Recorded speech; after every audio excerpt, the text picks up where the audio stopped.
We're going to go through a battery of progressive high and fast load tolerance tests for the lower limb. Okay, so in our assessment, we would perform this battery of tests, and the first and foremost thing that we're after is finding and provoking what our tolerance for high and fast load is.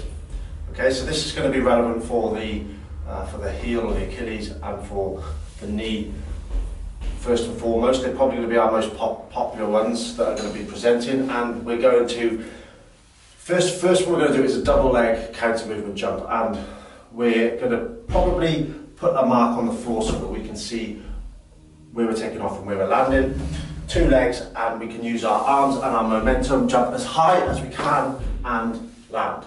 Okay, now first and foremost, one of those is that, can we tolerate that, or has that brought on unacceptable pain in the knee or in the Achilles?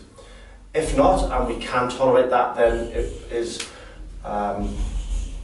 we'll rest for a moment, and then we will do 4 or 5, and we will try and do those consecutively, but with a stick and land in between.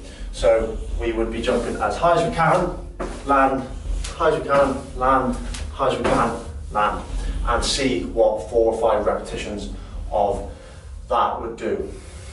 If we are able to tolerate that, we would move on to, if it's the Achilles, probably a more specific loading and lock the knees. So we do the same thing with some double leg, stiff knee hops. Trying to keep the ground contact as short as we can, and trying to jump as high as we can in some sub-maximal hops. If we've tolerated that, then the next one that we would move on to would be some sub-maximal single leg hopping.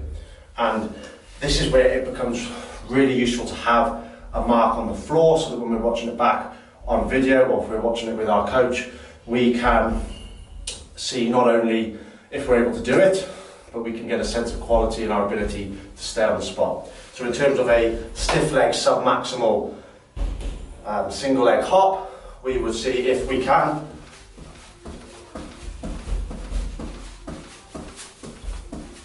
hop on the spot for maybe 15 seconds or for 5 to 10 reps. Now, we would do that on both sides, and firstly, again, we're looking for, have we found our load tolerance test with regards to pain? If we haven't, and we're able to do it, then we can move on to deep and slow maximal single leg jumps.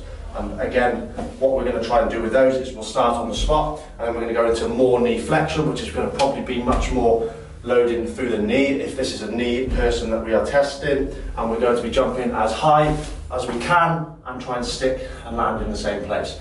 Can we do 1? If that's fine. Can we do 3 or 4? Again, if someone is sensitized or early in the assessment process, that's going to probably have lit up their load tolerance test, and we've got then whatever the hardest level of load tolerance test we have for someone on assessment, then becomes our mark for progression further down the line when we retest. The next one on from this deep and slow hop would be a triple forward hop. So standing on a mark, and then being able to bound single leg as far as we can for 3 hops and stick, which is a lot more horizontal deceleration force, and we'll probably catch the knee in the less sensitized ones that are able to tolerate higher load. But that test will probably get them, and when we compare that left to right, then we'll probably be able to see a clinically relevant difference. If it's 50 centimeters or more, then we've got a marker to be able to balance and get back to return to play or return to work. And that's all regarding a progressive series of high and fast load tolerance tests. Now, with regards to return to play and further down the line, if we have a way of measuring our jump performance, it gives us the ability to be able to compare injured side to non-injured side, and to be able to train and improve our ability to accept and produce force very quickly, which is power, which is what tends to be what we are unable to tolerate when we've got a tendinopathy, for example. So if you have the app My Jump as an example, you can track this yourself, or you can video yourself in slow motion doing these tests nice and accurately, and then you can send them to a healthcare professional who is able to then look at and work with the data to be able to compare and help track and follow balancing left and right in terms of flight time, in terms of ground contact time for our jump performance.